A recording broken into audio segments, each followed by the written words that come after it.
ismaqal iyo daawasho wanaagsan waa markaan qodobadii u xiisaha badnaa Soomaaliya iyo caalamka qodobada aad ku daawan doontaan waxaa kamid ah farmaajo oo ka qayb galay furitaanka madasha iskaashiga Afrika iyo Japan xaaf oo markii Muqdisho uu ka tagay maanta dib u shaaciyay warqad uu horay ugu diray Axmed Madoobe sidoo u dhacay dibadbixi ay dhigeen taageerayaasha Ahlus Sunna maxaa soo dadajiyay in uu burburo heshiiskii u dhaxeeyay Ahlus Sunna iyo dowladda federaalka Soomaaliya injineer Faysal Cali Waraab oo xal ka bixiyay hadalkii taliyihii ciidanka qaranka Somaliland qodobadaas iyo qodobo kale ayaad ku daawan doontaan hadduu ay been markaani u diyaar garooba qodobadaas oo intaasi ka faahfaahsan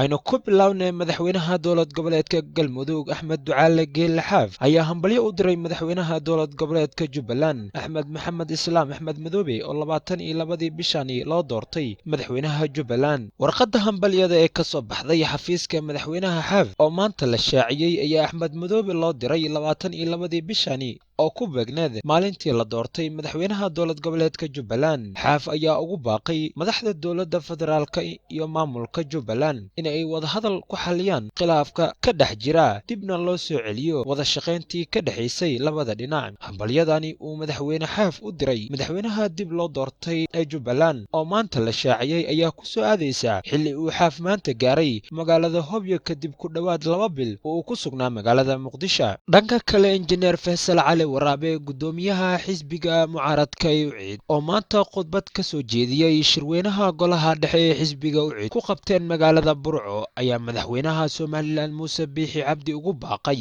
in uu tanaasul badan islaamayo isla mar ahaantaana uu cafis u fidiyo jabhadda uu hogaamiyo Cornel Caare isaga oo sidoo kale raaligelin ka bixiyay hadalkii taliyaha ciidanka qaranka Somaliland maanta laba arrimood baa lagu taagay waxay lagu taagana waxa weeye arrinta Caare oo badhida inaga taala waa gantaal badhida inaga arrinta madadkeena Caare oo intuu baxay soo noqday oo yiri wareega hooya tignikadii iyo aniga bay hooya ilaa maanta xalin waayay marka waramo qofku dambi uu galaa ma qaar ba maqaylaha waa dambiile waa qandamis qofku laakiin cafis baa la sameeyay ilaahay biyo waa cafu cala nas ilaahay baa bayidin subhanahu wa ta'ala awayna cafis maxay ku yeelis xayna yeesho horena cafinay imisa jabhadoodan cafinay taa waxa weeye waxa leenahay dawladda وين الصادين ka hawlgashay talada keenan yataanu sida anaga u dambeeyna anaga iyo hogaamiye xirsi isniintii taladu bixiyay xirsi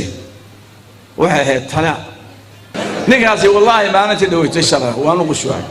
madaxweynuhu waa markii hore aan arkay inuu wuxuu sheegay galeen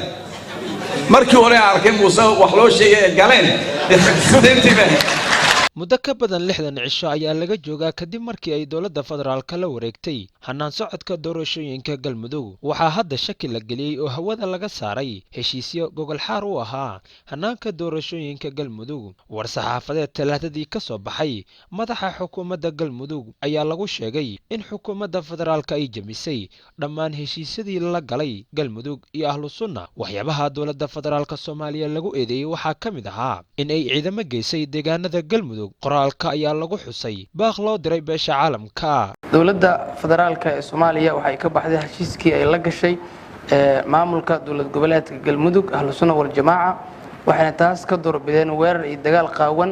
iyagoo magaalooyinka Galmudug ka soo buuxiyay ciidamo ay garwadeen ka yihiin madax ka tirsanayd argagixisada Al-Shabaab kuwaas oo meesha ka saaray nabadgelyadii deegaanada Galmudug ay haysteen maamulka iyo shacabka reer Galmudug